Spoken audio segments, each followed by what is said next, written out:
नमस्कार, आप देख रहे हैं खबरदार। मैं हूं श्वेता सिंह। सबसे पहले खबरों को खबरदार के लेंस से देख लेते हैं। तालिबान के चंगुल में फंसे अफगानिस्तान का भविष्य क्या होगा, इस पर आज दिल्ली में भारत सहित 8 देशों के बीच सुरक्षा पर चर्चा हुई। इस मीटिंग में भारत के एनएसए अजीत डोभाल सहित 8 देशों के राष्ट्रीय सुरक्षा सलाहकार शामिल थे। नोट करने वाली बात यह है कि जिस दिल्ली डायलॉग में रूस और ईरान भी शामिल हुए, उसमें शामिल होने से पाकिस्तान और चीन क्यों घबरा गए और कैसे दोनों एक्सपोज हो गए। चीन और पाकिस्तान के तालिबान प्रेम को आज समझना होगा, क्योंकि यह राष्ट्रीय सुरक्षा से जुड़ा विषय है। वैसे आज इन दोनों देशों के रिश्ते से जुड़ा एक और सवाल यह है कि चीन ने पाकिस्तान को 2600 करोड़ रुपए की कीमत वाला एक एडवांस वॉरशिप क्यों दिया। क्या इसमें भारत को टक्कर देने की रणनीति है, या फिर पाकिस्तान ने जिनपिंग का समुद्री सेवक बनकर चीन के मालवाहक जहाजों के लिए जागते रहो वाली ड्यूटी करने का मन बना लिया है। यह देखना होगा। वैसे भारत की शक्तिमान नौसेना के सामने इस एडवांस वॉरशिप की हालत बहुत खराब हो जाएगी, क्योंकि चाइनीज वस्तुओं की कोई गारंटी नहीं होती। एक बड़ी खबर कनाडा से आई है। वहां की 70 साल की एक महिला को क्लाइमेट चेंज यानी जलवायु परिवर्तन का पहला मरीज माना जा रहा है। ऐसा पहली बार हुआ कि डॉक्टर्स ने जो दवाई की पर्ची लिखी, उसमें मरीज की मर्ज को यानी कि डायग्नोसिस डिटेल्स में क्लाइमेट चेंज शब्द का इस्तेमाल किया। इस महिला पर जलवायु परिवर्तन का असर कैसे पड़ा, आगे बताएंगे। वैसे जलवायु परिवर्तन के मुद्दे से जुड़ी एक तस्वीर छठ के पर्व पर ट्रेंड कर रही है। 11,000 की आबादी वाले देश तुवालू के विदेश मंत्री ने 5 नवंबर को समुद्र में खड़े होकर जलवायु परिवर्तन के विषय पर भाषण दिया था।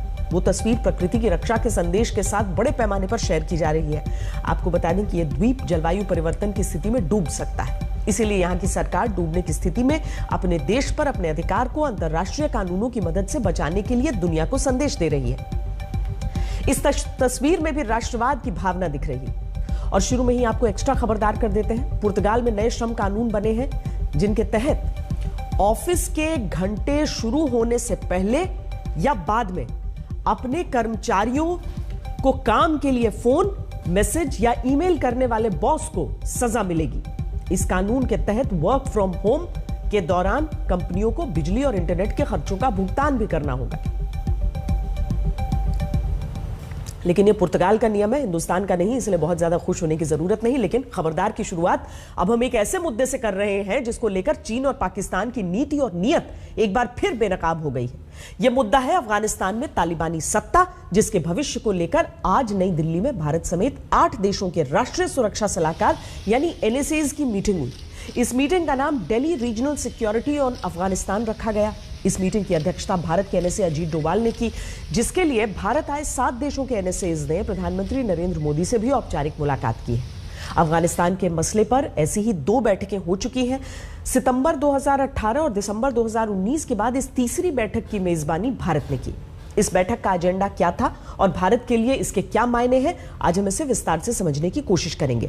जैसा कि इस मीटिंग के नाम से ही जाहिर है, इसका मकसद तालिबानी सरकार बनने के बाद अफगानिस्तान के हालात और पूरे क्षेत्र, पूरे रीजन में सुरक्षा की चुनौतियों पर मंथन करना था। इस मीटिंग में अफगानिस्तान के बॉर्डर शेयर करने वाले मध्य एशियाई देश तजाकिस्तान, किर्गिस्तान, कजाकिस्तान, उज्बेकिस्तान और तुर्कमेनिस्तान के एनएसए शामिल हुए। साथ ही रूस और ईरान ने भी अपने एनएसए को भारत भेजा। लेकिन बैठक में पाकिस्तान और चीन ने शामिल होने से पहले ही इनकार कर दिया था। चीन ने तो यह कहकर मना किया था कि उसके पास बैठक में शामिल होने का वक्त नहीं है। तालिबान राज के करीब 3 महीने बाद अफगानिस्तान से सुरक्षा के मसले पर 8 देशों की इस महत्वपूर्ण मीटिंग की 5 बड़ी वजह है। पहली, तालिबान के कब्जे के बाद अफगानिस्तान में बढ़ता आतंकवाद। दूसरी, पूरे रीजन में पांव पसारता उग्रवाद और कट्टरपंथ। तीसरी, तालिबान के आने के बाद शुरू हुआ अफगानिस्तान से माइग्रेशन यानी अन्य देशों में पलायन। चौथी, तालिबान राज में ड्रग्स का उत्पादन और इंटरनेशनल तस्करी। और 5वीं, अमेरिकी और नेटो देशों की तरफ से अफगानिस्तान में छोड़े गए हथियारों से खतरा। ये वो चिंताएं हैं जिनका खतरा सिर्फ अफगानिस्तान तक सीमित नहीं है, बल्कि अफगानिस्तान से बॉर्डर शेयर करने वाले और अफगानिस्तान से जुड़े हर देश की चिंता है, जिस पर चर्चा के लिए भारत की अध्यक्षता में यह अहम मीटिंग हुई। Excellencies, this is the 3rd meeting of the process that was initiated by Iran in 2018. We had the 2nd meeting there as well. We are grateful to Iran for that. It's a privilege for India to host the dialogue today with participation of all the Central Asian countries and Russia, who were the initiator of the idea.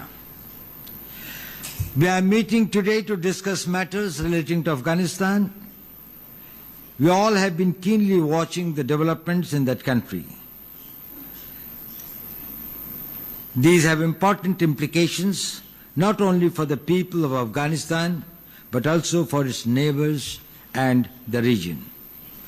This is the time for close consultations amongst us, greater cooperation and interaction and coordination among the regional countries.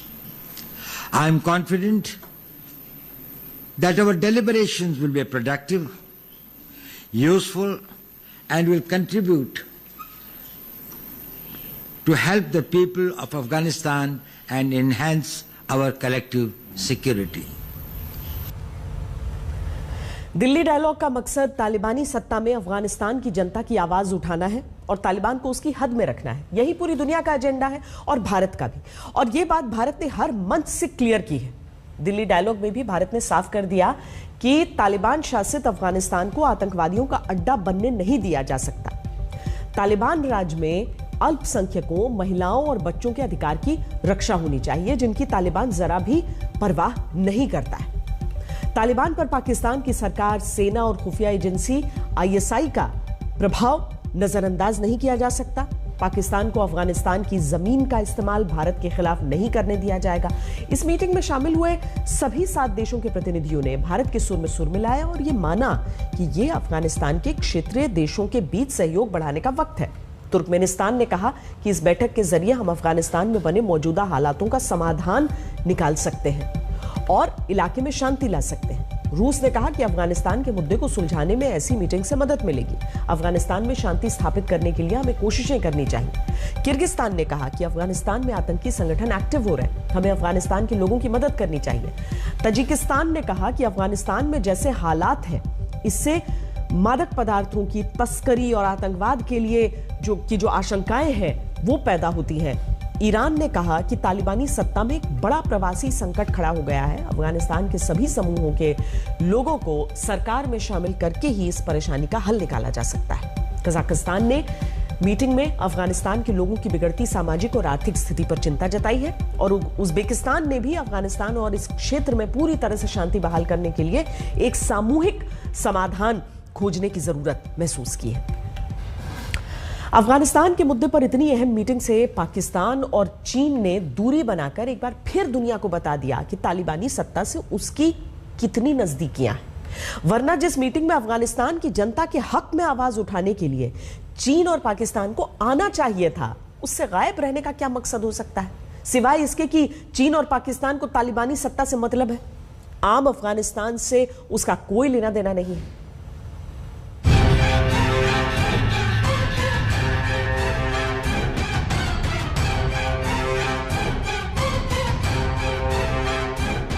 जब जब तालिबानी सत्ता पाकिस्तान को बुलावा भेजती है, तब तब पाकिस्तानी अधिकारी दौड़ दौड़ कर काबुल के चक्कर लगाते हैं। खुद इमरान खान दुनिया भर में घूम घूम कर तालिबानी सरकार को मान्यता दिलवाने के लिए दौड़ धूप करते हैं। If the world community incentivizes them, encourages them to walk this talk, it will be a win-win situation for everyone. Dialogue बाजी अच्छी करते हैं इमरान खान, लेकिन जब बात आती है अफगानिस्तानियों के हक की, तो पाकिस्तान की सोच को लकवा मार जाता है। ये जो मुद्दा है ये सुर्खियां बना हुआ हमारे मीडिया में भी और काफी इंटरनेशनल मीडिया में भी बना है, क्योंकि बड़ा जियोपॉलिटिकल मुद्दे की तरफ इसको देख सकते हैं। देखिए, ये जो डायलॉग है ये तीसरा अपनी सीरीज में।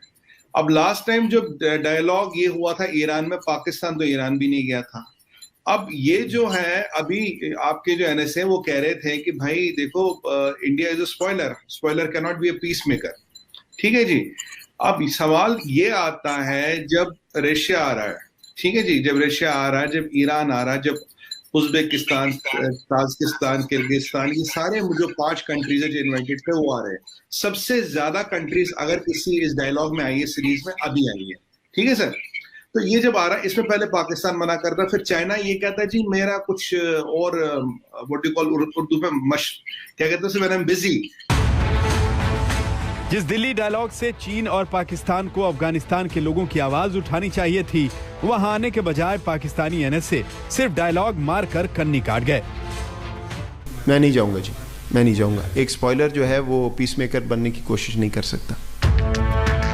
पाकिस्तान के एनएसए एक डायलॉग बोलकर निकल तो गए, लेकिन अफगानिस्तान को स्पॉइल यानी बर्बाद करने में पाकिस्तान का रोल दुनिया जानती है।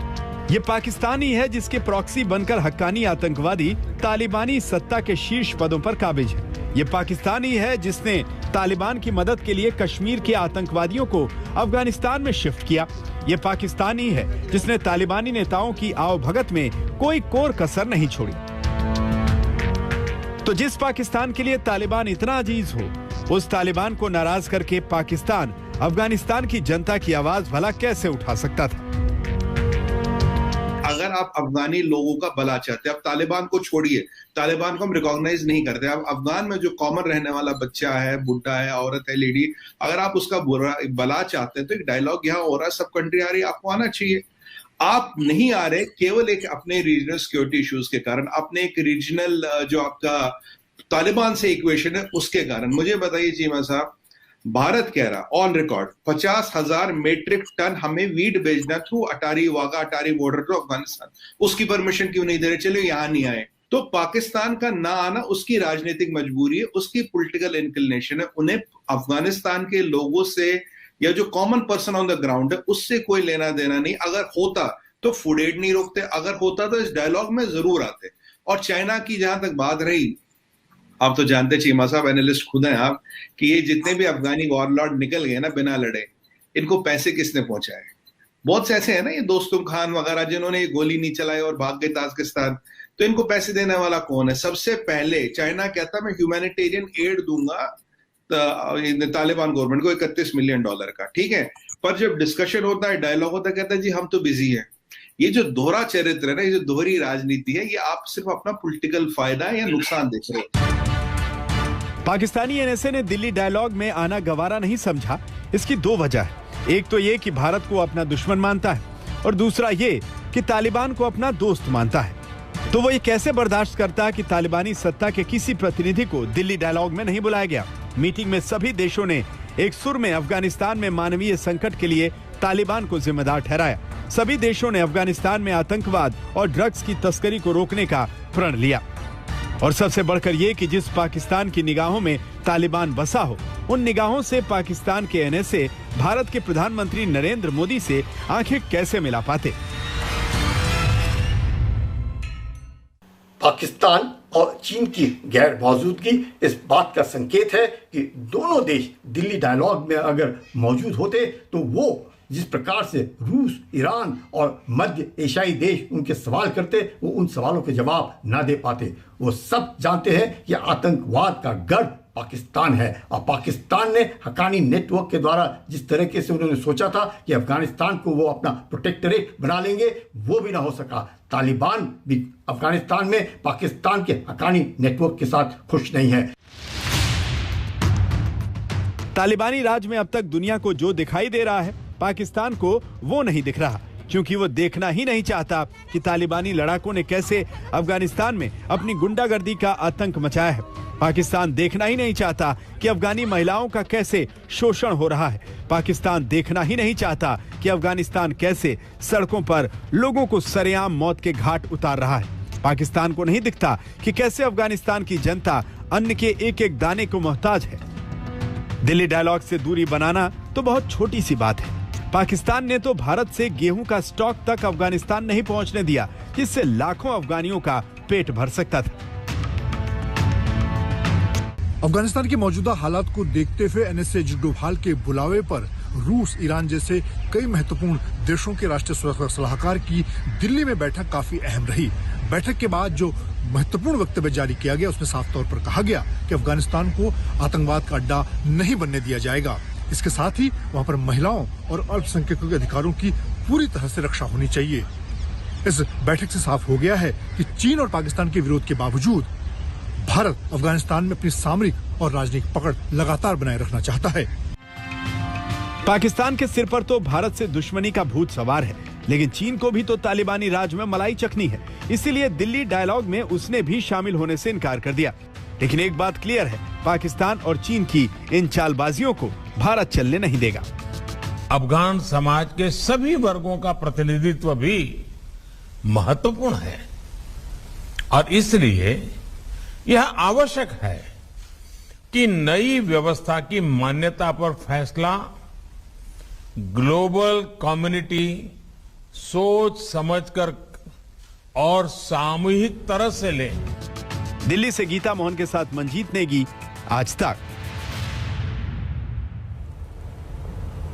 दुनिया में इस समय कोई देश नहीं है जिसने अब तक तालिबानी सरकार को मान्यता दी हो, लेकिन चीन और पाकिस्तान का तालिबान प्रेम किसी से छुपा नहीं है। तालिबानी प्यार में अंधे हो चुके इन दोनों देशों को अफगानिस्तान में सिर्फ अपना फायदा दिख रहा है। अफगानिस्तानी आवाम का दुख दर्द नहीं दिख रहा है, लेकिन दुनिया जानती है कि भारत ने हमेशा अफगानिस्तान के लोगों का भला चाहा और अफगानिस्तान के विकास में अहम योगदान दिया है। भारत ने अफगानिस्तान में $3 बिलियन यानी करीब 22,000 करोड़ रुपए का निवेश किया था। यही नहीं, भारत और अफगानिस्तान के बीच द्विपक्षीय व्यापार भी करीब $1 अरब यानी 7,500 करोड़ रुपए का था। अफगानिस्तान के सभी 34 राज्यों में भारत ने लोगों का जीवन स्तर सुधारने वाली 433 परियोजनाओं को पूरा भी किया, जिसमें कई बांध परियोजनाएं भी शामिल हैं। भारत और अफगानिस्तान के बीच 5 जुलाई 2020 को करीब $26 लाख की लागत से स्कूल और सड़कों के निर्माण के लिए 5 समझौते पर दस्तखत किए गए थे। आज अफगानिस्तान का कोई ऐसा हिस्सा नहीं जहां भारत के प्रोजेक्ट्स न हो, लेकिन तालिबानी राज के बाद अफगानिस्तान में विकास का पहिया जाम हो चुका है। भारत भी अफगानिस्तान में अपने प्रोजेक्ट्स को लेकर किसी जल्दबाजी में नहीं है। हालांकि भारत तालिबानी व्यवस्था को मान्यता देने के पक्ष में नहीं है, लेकिन अफगानिस्तान के लोगों से अपने जुड़ाव को भी कायम रखना चाहता है, जिससे पाकिस्तान को चिढ़ हो रही है। भारत ने मानवीय सहायता के तौर पर अफगानिस्तान को 50,000 टन गेहूं देने की घोषणा की थी, लेकिन पाकिस्तान ने यह अनाज काबुल तक पहुंचाने के लिए अपना सड़क मार्ग खोलने से ही इनकार कर दिया। तालिबानी कब्जे के बाद ही पाकिस्तान ने अफगानिस्तान बॉर्डर पर भारतीय ट्रकों की आवाजाही रोक दी थी। इसकी वजह से लाखों डॉलर का सामान का आयात निर्यात रुक गया था। वजह साफ है, अफगानी जनता को भारतीय मदद से पाकिस्तान चिढ़ता है। वो नहीं चाहता कि अफगानिस्तान में भारत का दखल बढ़े और पाकिस्तान की मुश्किलें बढ़े। दिल्ली डायलॉग में न आना भी पाकिस्तान की इसी मंशा को साफ करता है। एक ब्रेक के लिए रुक रहे हैं। ब्रेक के बाद आपको बताएंगे कि चीन ने पाकिस्तान को एक एडवांस वॉरशिप क्यों दिया। क्या पाकिस्तान समुद्र में जिनपिंग का सेवक बनकर रहेगा और उसे चीन के मालवाहक जहाजों के लिए जागते रहो वाली ड्यूटी करनी होगी? क्या इसमें भारत को टक्कर देने की रणनीति है? आप देख रहे हैं खबरदार। आधुनिक कूटनीति के दौर में अगर कोई देश किसी दूसरे देश को तोहफे में हथियार देता है तो अक्सर उसमें मित्रता नहीं होती, रणनीति होती है। चीन ने पाकिस्तान को एक एडवांस और हाईटेक वॉरशिप दिया है। सवाल है क्यों? क्या इसमें भारत को टक्कर देने की रणनीति है? इसे भारत के एंगल से किस तरह की चुनौती माना जाए? राष्ट्रीय सुरक्षा के नजरिए से इन सवालों का विश्लेषण जरूरी है। वैसे मूल रूप से इतना समझ लीजिए कि चीन पाकिस्तान को वॉरशिप वाला गिफ्ट तो दे सकता है, लेकिन हिम्मत नहीं दे सकता। वैसे भी यह गिफ्ट पाकिस्तान को अरब सागर में चीन का सेवक बनाने के लिए दिया गया है, ताकि पाकिस्तान चीन के मालवाहक जहाजों की रखवाली कर सके। आसान भाषा में कहा जाए तो चीन ने पाकिस्तान को समुद्र में अपना चौकीदार नियुक्त कर दिया। चीन ने 8 नवंबर को शंघाई में पाकिस्तान को पहला टाइप 054 वॉरशिप दिया। पाकिस्तान ने इस वॉरशिप को नाम दिया है PNS तगरिल। चीन का दावा है कि यह वॉरशिप सबसे बड़ा और तकनीकी रूप से सबसे एडवांस वॉरशिप है। हालांकि चाइनीज सामानों की कोई गारंटी नहीं होती है। चीन और पाकिस्तान के बीच साल 2017 में एक डील हुई थी, जिसके तहत चीन पाकिस्तान को 4 वॉरशिप देगा। तो इस सिलसिले में यह पहला वॉरशिप है। इस एक वॉरशिप की कीमत $350 मिलियन यानी करीब 2,600 करोड़ रुपए है। लेकिन पाकिस्तान की माली हालत देखकर लगता है कि पाकिस्तान इतनी बड़ी रकम चीन को चुका तो पाएगा नहीं। पाकिस्तान इस समय दुनिया के उन 10 देशों में शामिल है जो दुनिया के सबसे बड़े कर्जदार हैं। जून 2021 की एक रिपोर्ट के अनुसार पाकिस्तान पर करीब 40 लाख करोड़ पाकिस्तानी रुपए का कर्ज है। भारतीय करेंसी में ये 17,20,000 करोड़ रुपए के बराबर है। चीन पाकिस्तान की हैसियत से भलीभांति परिचित है। वो जानता है पाकिस्तान ये रकम उसे नहीं दे पाएगा, इसीलिए इस वॉरशिप वाले गिफ्ट के जरिए पाकिस्तान को समुद्र में चीन के जहाजों के लिए जागते रहो वाली सेवाएं देनी होंगी।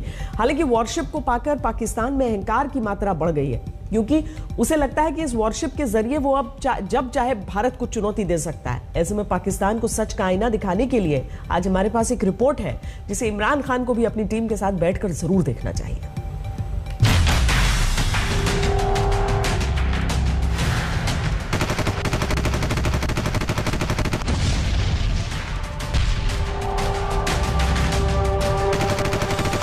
इन तस्वीरों को देखकर आजकल पाकिस्तान की अकड़ कुछ बढ़ गई है। चीन से मिले वॉरशिप को पाकर इमरान खान फूले नहीं समा रहे। शमूलियत के हवाले से कमिश्निंग तकरीब जोंगो शिपयार्ड में मुनक्किद हुई। PNS तुगरल मुहलिक जंगी हथियारों जदीद आलात से लैस है। जहाज सतह-ए-आब, ज़ेर-ए-आब, फजा में अहदाफ को निशाना बनाने की सलाहियत रखता है। चीन ने इस वॉरशिप को शंघाई में बाकायदा समारोह पूर्वक पाकिस्तान नेवी को सौंपा है, ताकि अरब सागर और हिंद महासागर में पाकिस्तानी नौसेना को मजबूत किया जा सके। ऐसा चीन का कहना है, लेकिन इस बात को सुनकर पाकिस्तान को लग रहा है कि वो अब जब चाहे समंदर के रास्ते भारत पर प्रेशर बढ़ा सकता है। हालांकि पाकिस्तान ये भूल रहा है कि समंदर वाली शक्तियों में भी भारत के सामने पाकिस्तान की कोई हैसियत नहीं। भारतीय नौसेना समंदर में पाकिस्तान को तसल्ली बख्श तरीके से धुलाई करने में सक्षम है। ये तो उनका पहला फ्रिगेट है इंडिया के पास। अगर आप देखें तो 2010 ऑनवर्ड्स पहले शिवालिक क्लास के 3 फ्रिगेट्स आए थे, स्टेल्थ फ्रिगेट्स, जो कि इससे बड़े हैं, इससे ज्यादा ताकतवर हैं, इनके अंदर ज्यादा मिसाइल्स हैं। और दूसरा, उसके बाद कोलकाता क्लास के 3 आए थे, अब 4 विशाखापट्टनम क्लास के हैं, और हमने बीच में दिल्ली क्लास को भी मॉडिफाई कर लिया, अपग्रेड कर लिया। तो ऐसा नहीं है कि हमारे पास इनका जवाब नहीं है, but now they have shifted their focus. 4 अब ये फ्रिगेट्स आ जाएंगे टाइप 054, और उसके बाद 8 सबमरीन्स आ रही हैं। फिर देन उनके पास LRMP एयरक्राफ्ट भी उन्होंने कुछ मॉडिफाई कर लिए हैं। सो इसका मतलब ये है कि पीछे से कौन बैकिंग दे रहा है और किस काम के लिए ये यूज होंगे, ये सबको समझ आ जाना चाहिए। चीन ने पाकिस्तान को जो वॉरशिप दिया है वो फ्रीगेट कैटेगरी का वॉरशिप है, जिसे CSSCL यानी China ship building corporation limited ने स्टील टेक्नोलॉजी से बनाया है, जिससे ये वॉरशिप किसी भी रेडार को चकमा दे सकता है और लंबी दूरी तक मार करने वाली मिसाइलें और एडवांस तोप भी लगाई गई हैं। ये वॉरशिप दुश्मन के जहाजों के अलावा समंदर से हवा में वार कर सकता है और पानी में सबमरीन को भी निशाना बना सकता है। वैसे भारत के पास पहले से ही फ्रीगेट वॉरशिप मौजूद है, जो जब चाहे दुश्मन को सबक सिखा सकते हैं। पाकिस्तान के पास 3 तरह के फ्रीगेट वॉरशिप मौजूद हैं। इसमें चीन से मिला जुल्फिकार क्लास, अमेरिका से मिला ओलिवर हैजर्ड पेरी क्लास और तीसरा तगरिल क्लास वॉरशिप है। जबकि भारत के पास करीब 13 तरह के फ्रीगेट वॉरशिप मौजूद हैं, जिसमें INS Shivalik, INS Satpura, INS Sahyadri के अलावा INS तलवार, त्रिशूल, ताबर, तेग, तरकश और त्रिकंद जैसे वॉरशिप मौजूद हैं। यानी भारत जब चाहे अपने दुश्मनों को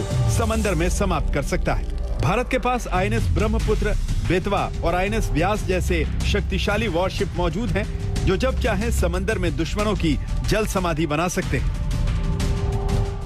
हिंदुस्तान को ज्यादा इससे परेशानी नहीं होनी चाहिए, क्योंकि हमें मालूम था कि इनके पास ऐसी कोई चीज आने वाली है जिससे कि ये यूज करेंगे। और नंबर 2, आपको ये भी बताना चाहता हूं कि मैं पाकिस्तान के पास ऐसी फंडिंग तो है नहीं, सो डायरेक्टली इनडायरेक्टली चाइना ही अपना सामान यहाँ ट्रांसफर कर रहा है, whether it is now being commissioned as a Pakistani navy warship और eventually it will be used as directed by China. Bharat की समुद्र शक्ति के सामने पाकिस्तान कहीं नहीं टिकता, ये बात चीन भी अच्छी तरह जानता है। लेकिन इसके बावजूद चीन ने एक और वॉरशिप पाकिस्तान को दिया है। दरअसल चीन इस वॉरशिप के जरिए अरब सागर में पाकिस्तान से चौकीदारी करवाना चाहता है। चीन समंदर के रास्ते अपनी व्यापारिक ताकत को बढ़ाने की लगातार कोशिश कर रहा है। इसके लिए चीन Myanmar, Thailand, Singapore, Indonesia, Sri Lanka और UAE जैसे देशों में अपने बेस बनाने की तैयारी कर रहा है। खबरदार में अब चीन के सैन्य गांवों पर हमारी रिपोर्ट का पार्ट 2। कल हमने गांवों को बसाने के नाम पर एलएसी पर चीन के सैन्य अड्डे तैयार किए जाने की रिपोर्ट दी थी। आज उसके सैटेलाइट सबूत हम आपको दिखाने जा रहे हैं। चीन किस तरह एलएसी पर अपने गांवों के जरिए विस्तारवाद की नीति को आगे बढ़ा रहा है, सैटेलाइट तस्वीरें इसका सच सामने रख रही हैं। वैसे तो पूरी एलएसी पर चीन ने अपने रणनीतिक गांव बनाए हैं, लेकिन अरुणाचल प्रदेश के पास उन विवादित क्षेत्रों पर भी चीनी गांवों के बसने की रिपोर्ट्स हैं जिन पर भारत का हक बनता है। 1959 में चीनी सेना ने अरुणाचल के कुछ इलाकों पर अवैध कब्जा जमा लिया था। इसे लोंगजू घटना के तौर पर जाना जाता है। एलएसी पर चीन का यह रवैया भारत को और ज्यादा सतर्क रहने के लिए खबरदार कर रहा है।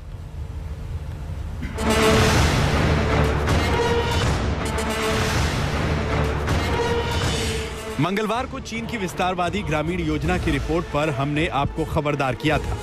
एलएसी पर गांव बसाने के नाम पर कैंटोनमेंट बनाने के चीन के प्लान का खुलासा हमने किया था। विस्तारवादी इरादे से बनाए जा रहे चीनी गांवों का सच आपके सामने रखा था।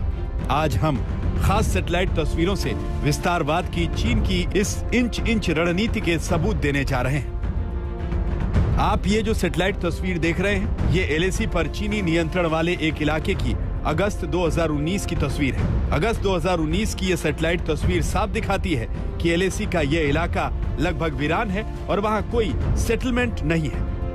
लेकिन जब इसी इलाके की नवंबर 2020 में तस्वीर सामने आती है तो वहां चीन के निर्माण के पक्के सबूत सामने आते हैं। नवंबर 2020 की सैटेलाइट तस्वीरों में बसाए गए चीनी सैन्य गांवों को साफ देखा जा सकता है। नवंबर 2020 की सैटेलाइट तस्वीर सुनियोजित तरीके से बनाई गई इमारतों को उजागर करती है।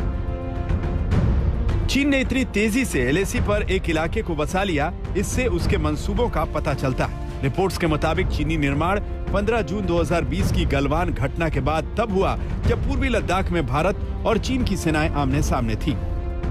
चाइना इस तरह की कोशिशें करता रहा है, पर पहले भी हमने देखा है बहुत सी एरियाज में बराबर खबरें आ रही हैं कि वो बॉर्डर के पास गाँव को बसा रहा है, बॉर्डर के पास सड़कें बनाई, डेवलपमेंट किया है, उसने रोड कनेक्टिविटी बढ़ा रहा है और विलेजेस भी बनाए हैं और जहाँ पे हर तरह के लोगों को भी लाके बसाने की कोशिश कर रहा है। मैं समझता हूँ हमको थोड़ा इंतज़ार करना चाहिए गवर्नमेंट, इसके बाद डिफेंस मिनिस्ट्री का क्या रिएक्शन होता है। खबरदार में हमने मंगलवार को आपको बताया था कि एलएसी पर लगभग ऐसे 600 चीनी गांवों को बनाने की योजना का लगभग आधा काम पूरा हो चुका है। चीन ऐसे सेटलमेंट्स और चरवाहों की मदद से एलएसी पर विस्तारवाद के अपने गेम प्लान को आगे बढ़ा रहा है। चाइना का घुसपैठ तो बीच में होते रहते हैं। बॉर्डर है, बहुत बड़ा बॉर्डर इलाका है, 1000 किलोमीटर से अधिक है, तो वो घुसपैठ तो वहाँ से आना जाना तो होता है। चाइनीज का जो इंट्रोडक्शन ट्रांसग्रेशन तो होते रहता है वो कभी और बीच में फिर भी हमारा अपना इंडियन आर्मी है, आईटीबीपी है, बॉर्डर पोस्ट में सब तनाव है, रुका हुआ है, वो लोग अपना बॉर्डर गार्डिंग के लिए अपना ड्यूटी कर रहा है, उनका ऊपर में हम लोग भरोसा करते हैं। चीन की रणनीति को अमेरिकी रक्षा विभाग ने अपनी एक रिपोर्ट में साझा किया है। तिब्बत और अरुणाचल प्रदेश के पास विवादित इलाके में 100 घरों के बड़े गांव के चीनी निर्माण का जिक्र अमेरिकी रिपोर्ट में है। जाहिर तौर पर चीन एलएसी पर नए तरह के वॉरफेयर का इस्तेमाल भारत के खिलाफ कर रहा है। चीन ने अपनी पूरी फौज को मैकेनाइज कर दिया, मतलब हर जगह टैंक और वो आर्मर्ड पर्सनल कैरियर हर तकरीबन डिवीजन को दे दिए। अच्छा साहब, ये आर्मर्ड पर्सनल कैरियर तिब्बत के पठार पे अच्छा चलते हैं, चीन के मैदान में अच्छा चलते हैं, लद्दाख की पहाड़ियां, अरुणाचल की पहाड़ियां, सिक्किम की पहाड़ियों से जब उतरना पड़े इनका बैंड बाजा बज जाएगा। अब इनके पास चारा नहीं है तो ये बॉर्डर विलेज खड़े कर रहे हैं। ट्रूप्स की कमी है, आप समझ रहे हैं साहब, ट्रूप्स की कमी है और काफी सारी फौज इसकी ताइवान के खिलाफ फंसी है। तभी क्वाड ये जो बॉर्डर लॉ पास किया है, ये बॉर्डर विलेज सेटल कर रहे हैं ताकि वहां पे ये कुछ हमारे काउंटर इंट्रूजन के लिए गार्ड रख सके। भारतीय सेना चीन की इस रणनीति से पूरी तरह वाकिफ है। भारतीय सेना को सिर्फ बॉर्डर इलाकों में बेहतर इंफ्रास्ट्रक्चर की जरूरत है। भारत का सुप्रीम कोर्ट भी मान रहा है कि पर्यावरण के नाम पर सेना की जरूरतों को नजरअंदाज करना सही नहीं है। अभिषेक भल्ला के साथ आज तक ब्यूरो। रुक रहे एक छोटे से ब्रेक के लिए। ब्रेक के बाद जब लौटेंगे तो आपको दिखाएंगे कि अब एक नए मर्ज को स्वीकृति दी गई है। एक नई बीमारी, क्लाइमेट चेंज को बीमारी माना गया है। डॉक्टर दवा की पर्ची पर आपको जुकाम, फ्लू या कोई भी दूसरी बीमारी लिख सकते हैं, लेकिन कनाडा की 70 साल की एक महिला को क्लाइमेट चेंज यानी जलवायु परिवर्तन का पहला मरीज माना गया है। यह महिला ब्रिटिश कोलंबिया प्रांत की रहने वाली है। इसकी पहचान जाहिर नहीं की गई है। ऐसा पहली बार हुआ कि डॉक्टर्स को किसी मरीज की डायग्नोसिस डिटेल्स में इस शब्द का इस्तेमाल करना पड़ा। माना जा रहा है कि जून में कनाडा सिर्फ गर्मी और लू की वजह से करीब 500 लोगों ने दम तोड़ा और उसी दौरान इस महिला की सेहत पर बुरा असर पड़ा। जून में कनाडा का तापमान करीब 49 डिग्री सेल्सियस पहुंच गया था। यह महिला डायबिटीज और हाई बीपी की मरीज है। खबरदार में आज के लिए इतना ही। देश और दुनिया की बाकी खबरों के लिए आप देखते रहिए आज तक।